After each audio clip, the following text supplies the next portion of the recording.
Assalamualaikum waalaikumsalam. Assalamualaikum waalaikumsalam. Saya ingin bertanya soal hadis yang intinya menyebutkan bahwa membunuh cicak atau tokek mendapat pahala, baik sekali pukulan 2 kali sampai 4 kali. Karena jika memang seperti itu terlihat kejam menurut saya. Masya Allah. Bagaimana Ustaz? Teman-teman sekalian, persoalan sebelum masuk ke cicak dia. Ya, sebelum masuk ke cicak. Ada di hadis Muslim nomor hadis 2238 riwayat Sa'ad bin Abi Waqqas, termasuk nanti di Al-Bukhari nomor hadis 3359 riwayatnya Ummu Syuraik. Sebelum masuk ke persoalan cicak, Anda mesti pahami dulu hikmah Allah ketika menciptakan sesuatu makhluk apapun itu terdiri setidaknya dari 3 hal. 3 hal. Yang pertama, ada ujian kemaslahatan. Di makhluk itu dicipta supaya kita mengambil maslahat kebaikannya aja dari situ. Seperti saat Allah menciptakan lebah misalnya. Allah ciptakan lebah, ya. Ketika diciptakan kan buat supaya kita ngambil madunya kan. Madunya ambil. Masya Allah, antum nggak pernah persoalkan lebahnya. Diambil manfaatnya dari madunya, dari sengatannya untuk obat dan sebagainya. Di hewan ini, ketika diciptakan oleh Allah Subhanahu wa taala, memang penciptaannya adalah ujian maslahat untuk kita, supaya kita mendapatkan maslahat dari situ. Setiap antum ambil, niat karena Allah, ada pahala di situ. Dan lebah menunaikan tugasnya sesuai dengan izin Allah Subhanahu wa taala dan perintahnya. Kedua, ada sebagian yang diciptakan oleh Allah Subhanahu wa taala sebagai ujian yang menghadirkan madarat di situ supaya kita mengetahui ada keburukan yang harus kita hindari. Ada keburukan yang harus kita hindari. Misal, nyamuk diciptakan oleh Allah Subhanahu wa taala. Ketika diciptakan oleh Allah, mohon maaf untuk menunjukkan bahwa ada lingkungan yang kotor di situ. Yang tidak bagus. Ada penyakit yang harus dihindari. Makanya ketika dia ditunjukkan oleh Allah, dia muncul fitrahnya, dia memang mesti misal dieksekusi, dibunuh kan? Kenapa dia mesti dibunuh? Karena di lingkungan itu ada yang kotor, plus dia pun membawa kotoran yang mungkin bisa berpindah satu dengan yang lainnya. Di pelayanan kehidupannya, tasbihnya kepada Allah, memang khidmatnya untuk menunjukkan ada tanda yang kotor nih pada diri saya.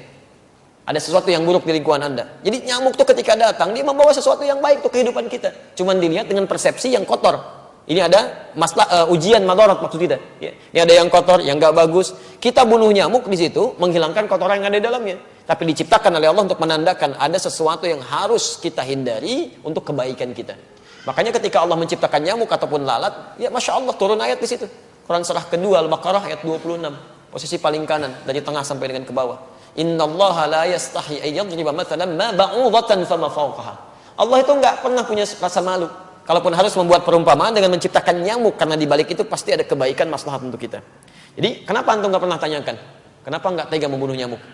Kenapa nggak mengatakan kejam membunuh nyamuk? Jadi kan? Jadi persoalannya bukan bunuh atau tidak bunuh, itu ada ujian bagi kita yang menampilkan madarat di situ yang harus kita kemudian hilangkan. Kalau Allah nggak tampakkan maka bahaya untuk kehidupan kita. Termasuk cicak. Cicak masuk pada ujian madarat di samping ujian keimanan. Ya, ada madarat. Bukankah ketika cicak datang menandakan bahwa banyak kotoran yang ada di situ? Ada bakteri E. coli yang dia bawa, ada kotoran-kotoran yang ada di sekitarnya. Yang dimakannya pun yang kotor juga. Apa makanan cicak? Nyamuk. Jadi ini menandakan bahwa ketika cicak hadir itu dia diciptakan oleh Allah, bukan diciptakan untuk dibunuh, diciptakan untuk menandakan ada madarat di sekitaran itu dengan kotoran-kotoran. Makanya diciptakan oleh Allah untuk menunjukkan ini ada yang kotor, ada yang gak bagus, termasuk dirinya sendiri. Maka Nabi menyampaikan riwayat Sa'ad bin Abi Waqqas, ya, qala anna Nabiy sallallahu alaihi wasallam, bahwa Nabi sallallahu alaihi wasallam amara qatlal waza', memerintahkan untuk membunuh cicak dan ada pahala di situ. Bunuhnya cicak itu seperti kita membunuh nyamuk untuk menunjukkan ada kotoran-kotoran di situ yang hikmahnya harus kita jauhkan. Memang diciptakan dia untuk menunjukkan itu dan harus dibunuh dia. Harus dibunuh. Ketika Anda bunuh itu bukan cuma ada pahala di situ, tapi menghilangkan keburukan-keburukan yang mungkin muncul. Termasuk di situ mengusir keadaan-keadaan jin, karena jin senang di tempat yang kotor. Makanya saya bisa katakan kalau ada cicak tuh beberapa tempat, itu jin biasanya ada juga di situ. Karena senang di tempat-tempat yang kotor. Ya, senang di tempat-tempat yang kotor. Jelas sampai sini? Wasamma bi fuwaisiqa, dan Nabi menyebutnya dengan hewan fasik kecil. Hewan fasik kecil. Selain membawa kotoran, dia pernah juga meniup-niup api yang sedang membakar Nabi Ibrahim supaya semakin menyala.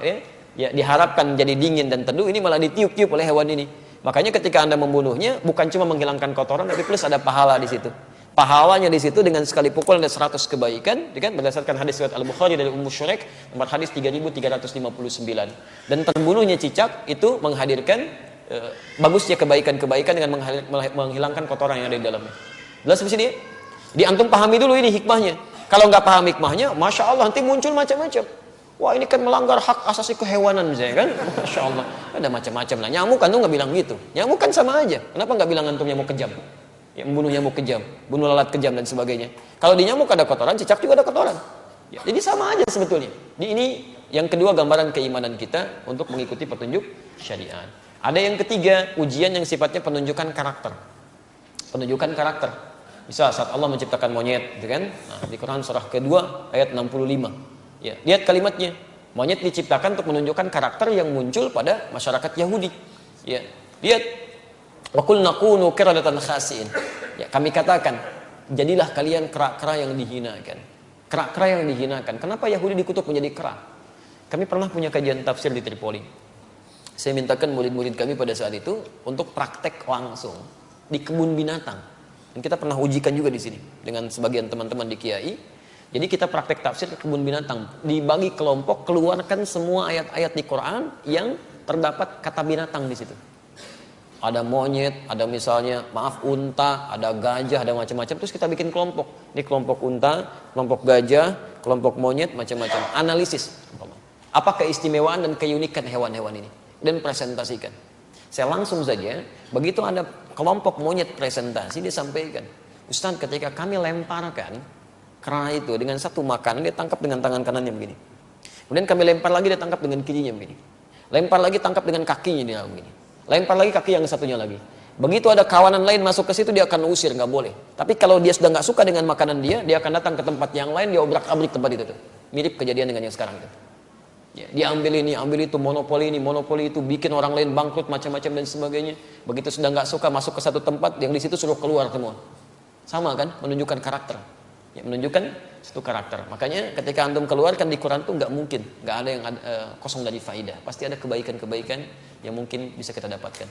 Ya, sama semua yang di laut, yang di atas itu semua bertasbih pada Allah Subhanahu Wa Taala. Hewan yang di darat, hewan yang di laut, ikan. Sebutkan jenis-jenis ikan, ya kan? Masya Allah, ikannya banyak tuh. Antum bisa sebutkan sekian. Kenapa antum senyum? Ini macam-macam nih. Itu mana yang aneh aja. Jangan ingat yang nggak betul lah ya. Kasihan anak itu. Namanya Ahsan.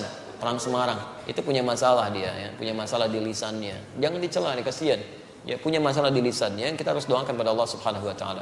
Dan kalau menemukan kesalahan dalam sesuatu hal, untuk anak khususnya dalam pendidikan di Quran, di Sunnah, itu jangan minta diulang, jelaskan kesalahannya. Man ra'a minkum munkaran falyughayyir bi yadihi aw bi lisanihi. Jadi kalau anak salah misalnya, coba sebutkan jenis-jenis nama ikan paus.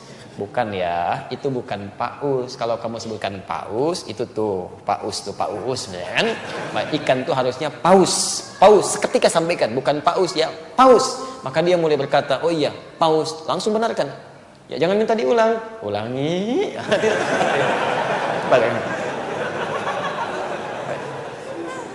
Kita tidak berbicara yang lain ya. Ini dalam konteks kini tidak terkait dengan masalah-masalah yang muncul ya. Antum jangan pancing-pancing pertanyaan yang membuat resah nanti. Besok-besoknya jadi tersangkal ya kan. Semoga Allah rahmati kita semua. Baik.